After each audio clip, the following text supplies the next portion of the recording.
Operation Kagar పేరుతో అమాయక ఆదివాసులను మావోయిస్టులను బలి తీసుకుంటున్నారని పౌర హక్కుల సంఘం నాయకులు ప్రొఫెసర్ హరగోపాల్ అన్నారు. ఆదివాసులతో యుద్దం ద్వారా కాకుండా శాంతితో చర్చలు జరపాలన్నారు. గిరిజన ప్రాంతాల్లో అభివృద్ది జరగాలంటే చర్చలు తప్పనిసరన్నారు. పోలీసులు మావోయిస్టుల వరుస కాల్పులతో ఆదివాసీల పిల్లలు చదువుకోవడానికి భయపడుతున్నారన్నారు. ఆపరేషన్ కగార్ను వెంటనే నిలిపివేయాలని డిమాండ్ చేశారు. కేంద్ర రాష్ట ప్రభుత్వాలు మావోయిస్టు పార్టీల నాయకులతో శాంతి చర్చలు జరపాలని అంటున్న హరగోపాల్తో మా వరంగల్ ప్రతినిధి శ్రీకాంత్ ఫేస్ టు ఫేస్. సరిహద్దు ప్రాంతంలో కర్యాకుట్ట ప్రాంతంలో మాత్రం బాంబుల మోత అయితే కొనసాగుతుందని చెప్పచ్చు. గత కొంతకాలం కూడా కేంద్ర ప్రభుత్వం ఆపరేషన్ కగార్ పేరుతో కూడా మావోయిస్టులు అయితే తుదముట్టిస్తుంది. ఈ నేపథ్యంలో ఓవైపు మావోయిస్టులు మాత్రం శాంతి చర్చలు జరపాలని చెప్తున్న సిచ్యువేషన్ కనిపిస్తుంది. ఈ నేపథ్యంలో వరంగల్ సంబంధించినటువంటి పౌర హక్కు సంఘులు మిగతా సంబంధించిన ప్రొఫెసర్లు కూడా ఇక్కడ భేటీ కావడం జరిగింది. వారిని అడిగి తెలుసుకునే ప్రయత్నం చేద్దాం. మనతో పాటు ప్రొఫెసర్ హరిగోపాల్ గారు ఉన్నారు. సార్, ప్రధానంగా మీరు చెప్పండి, అంటే ఈ రోజు జరుగుతున్నటువంటి సిచ్యువేషన్ ఏ విధంగా చూస్తారు? ఏదంటారు? ఈ రోజు కర్యాకుట్టలో జరుగుతున్న సిచ్యువేషన్ ఏ విధంగా చూస్తారు? ఏం లేదు, అడుగుతున్నది శాంతి చర్చలు కావాలని వాళ్ళు అంటున్నారు.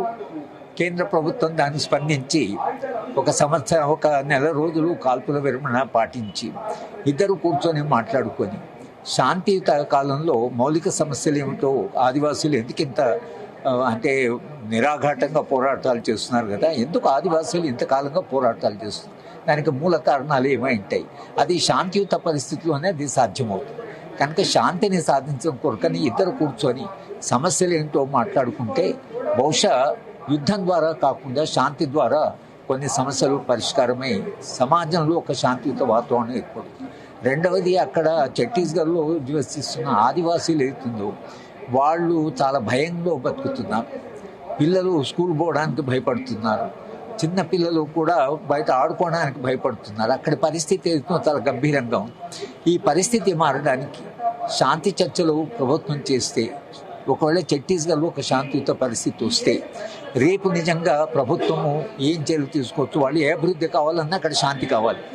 వాళ్ళ అభివృద్ధిని జరపడానికైనా ఆదివాసులతో మాట్లాడి ఆ అభివృద్ధి ఎందుకు అవసరమో ఆదివాసుల భాగస్వామ్యంతో అక్కడ అభివృద్ధిని సాధించాలి. కానీ మన యుద్ధం ద్వారా, తర్వాత హింస ద్వారా, బలప్రయోగం ద్వారా ఆ ప్రాంతానికి వెళుతామని అవుతుందో అది భారత రాజ్యాంగం కూడా అంగీకరించదు.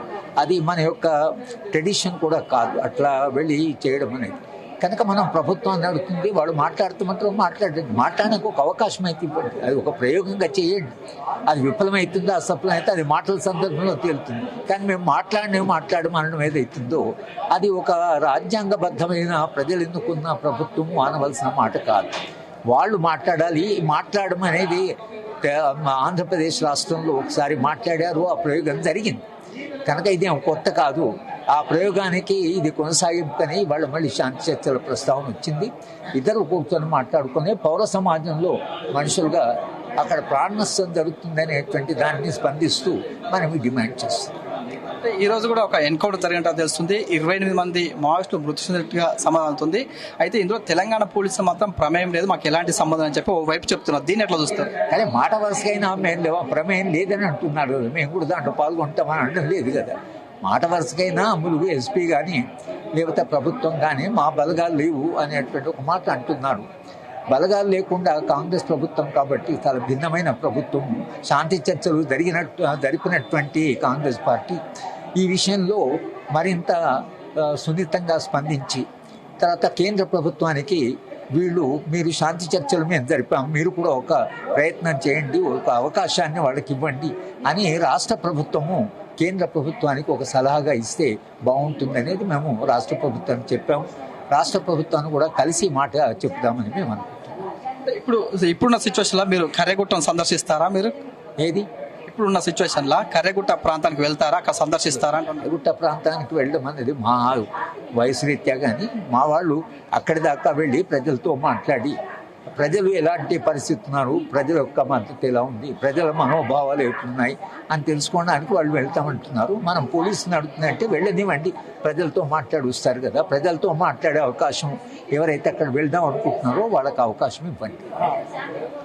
ఎస్ చూసుకోవచ్చు ఇక్కడ మావోయిస్టులకు జరుగుతున్నటువంటి యుద్ధం నేపథ్యంలో కూడా ఒకవైపు మావోయిస్టులు మాత్రం మృత్యువాత పడుతున్నారు. ఈ నేపథ్యంలో శాంతి చర్చలు జరపాలని చెప్పి ఇటు ప్రజా సంఘాలు పౌర సంఘాలు కూడా డిమాండ్ చేస్తున్న సిచ్యువేషన్ కనిపిస్తే ఇప్పటికే అమాయకమైనటువంటి గిరిజనులు కూడా పోలీసులు హతమారుస్తున్నారని చెప్పి పేర్కొన్న సిచ్యువేషన్ కనిపిస్తుంది. కెమెరామెన్ వేణుతో శ్రీకాంత్, జీ తెలుగు న్యూస్, వరంగల్, తెలంగాణ.